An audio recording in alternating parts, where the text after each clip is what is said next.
ادھر بھی جی ان کی مرضی کے وہ مالک ہیں فوجی صاحبان، وہ اپنی مرضی سے کیس فکس کرتے ہیں.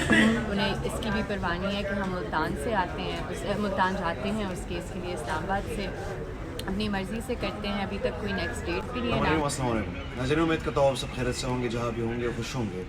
آج یہاں پر پریس کانفرنس ہوا، ایمان مزاری بھی میرے ساتھ موجود ہے. ان سے پوچھیں گے کہ جو آج پریس کانفرنس کیا حسن عسکری کے حوالے سے، ان کے اہل خانہ نے، ان کے حوالے سے ان سے گفتگو کریں گے کہ اصل میں یہ کیس کب شروع ہوا اور پورا معاملہ کیا ہے. السلام علیکم میم، یہ اس کیس کے حوالے سے بتائیے گا کہ جو حسن عسکری ہے وہ کب سے ان کو اس طرح میں کہوں گا کہ غائب کر دیا گیا ہے، اور کب سے یہ معاملہ چلا اور کیس بھی کب سے چل رہا ہے؟ دیکھیں 2 اکتوبر کو ان کے گھر سے، حسن عسکری کے گھر سے اسے اٹھایا گیا تھا. وہ ایک ابڈکشن ہی آپ سمجھ لیں، کیونکہ کوئی ریزن نہیں بتا رہے تھے، کوئی وارنٹ نہیں دکھایا تھا، تو ادھر سے اسے اٹھایا. تو یہ 2 اکتوبر 2020 سے معاملہ چل رہا ہے. اس کے بعد ایک ریٹ پٹیشن فائل کی گئی اسلام آباد ہائی کورٹ میں کہ جی یہ جو ٹرانسفر آرڈر ہے میجسٹریٹ نے اسے بھیج دیا انٹو ملٹری کسٹڈی، تو اس کے خلاف ریٹ پٹیشن فائل ہوئی. اس ریٹ پٹیشن میں فیصلہ آیا، اور اس کے بعد ہم نے اس فیصلے کو چیلنج کیا ہوا ہے انٹرا کورٹ اپیل میں. اس پہ میں زیادہ بات نہیں کر سکتی، وہ سب جوڈس ہے اور وہ ان کیمرہ پروسیڈنگز ہیں، تو اس پہ ججمنٹ ریزرو ہوئی ہوئی ہے، ہم اس کے انتظار میں ہیں. دوسرا جو فورم ہے جہاں ہمارا کیس پینڈنگ ہے اور اس پہ میں بات کر سکتی ہوں، وہ ان کیمرہ نہیں ہے، وہ Lahore high court Pindi bench ہے. ہم نے Lahore high court Pindi bench میں ایک ریٹ پٹیشن دائر کی تھی کہ جی حسن عسکری کو جیل رولز کے مطابق، یعنی رول 154 کے مطابق، اسے ایک ایسی جگہ پہ ہونا چاہیے جو اس کے ہوم ڈسٹرکٹ کے قریب ہو، اس کے گھر والوں کے قریب ہو. یہ جیل مینیول کہتا ہے. ادھر جی ہم نے آرڈر بہت لمبے لیگل بیٹل کے بعد obtain کیا. 14 جون 2022 کا آرڈر ہے وہ، کہ جی اسے ساہیوال سے اڈیالہ ٹرانسفر کیا جائے. 9 مہینے گزر گئے ہیں، ہم نے کنٹیمپٹ درخواست بھی دی ہے. کوئی جج صاحب Lahore high court Pindi bench میں وہ کیس سننے کے لیے تیار نہیں ہے، اور نہ ہی کوئی اسٹے آرڈر ہے اس ریلیف کے خلاف. تو مطلب ہے یہ سمجھ نہیں آ رہی کہ کیوں روکا جا رہا ہے، کون روک رہا ہے پریزن اتھارٹیز کو، جب عدالت جو ہائی کورٹ ہے اس سے آرڈر آیا ہوا ہے، تو کس کی مجال ہے کہ وہ اس آرڈر کو نافذ نہ کریں. تیسری جگہ جہاں ہمارا ابھی کیس پینڈنگ ہے وہ ہے field general court martial court of appeals میں، جہاں جو فیلڈ جنرل کورٹ مارشل نے حسن کو 5 سال قید بامشقت کی سزا دی ہے، اسے ہم نے چیلنج کیا ہوا ہے.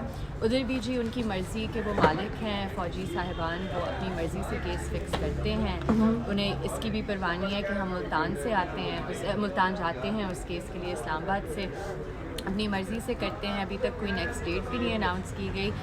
تو ایک ایسی صورتحال ہے، دیکھیں کہ آپ سمجھیں جو ایک فوجی افسر تھے جنہوں نے خود بھی فوجی افسر ہیں نا، ان کے ساتھ یہ ہوا ہے، خود اور ان کے بیٹے سویلین ہیں، ان کے ساتھ تو ہونا ہی نہیں چاہیے تھا. تو آپ نے ایک فوجی افسر جنہوں نے اپنے ملک کو سرو کیا، ٹھیک ہے، وہ کہہ رہے ہیں انہوں نے 2 جنگیں میں آپ کو آج انہوں نے بتایا 2 جنگوں میں انہوں نے بھرپور اپنا وہ پارٹ پلے کیا.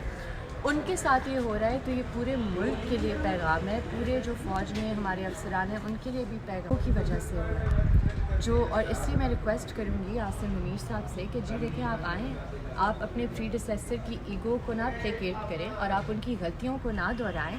اس فیملی کو ریلیف دیں، اس فیملی کو ان کی اذیت سے باہر نکالیں. اور ابھی میں یہ بھی کہنا چاہوں گی حسن کی جان کو بہت خطرہ ہے ساہیوال ہائی سیکورٹی جیل میں، اور اگر کچھ بھی ہوا تو آپ جانتے ہیں کہ کون اس کا. آج تو انہوں نے پریس کانفرنس کیا، تو آپ کو لگتا ہے کہ ان کو بھی رسک ہے اس میں، یہ جو انہوں نے آج پریس کانفرنس کیا ہے؟ انہوں نے تمام رسکس جانتے ہوئے یہ پریس کانفرنس کی ہے، کیونکہ ان کی تکلیف اب اس پوائنٹ پہ آ گئی تھی، ان کی فرسٹریشن، ان کی ڈپریشن ایک پوائنٹ پر آ گئی تھی کہ اور کوئی چارہ نہیں رہ گیا.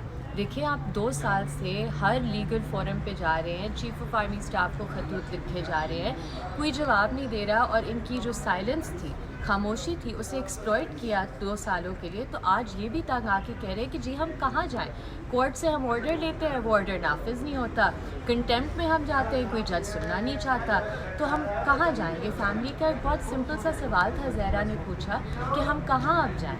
تو میم پھر اس کا مطلب یہ ہوا کہ جو کورٹس ہے، جو عدالتیں ہیں، جو چیف جسٹسز ہیں، تو یہ جتنی بھی لوگ ہیں ان پر بھی ایک ہی بندہ جن کو آپ کہتی ہے کہ ان کو ایگو کا مسئلہ ہے، وہ بندہ قابض ہے.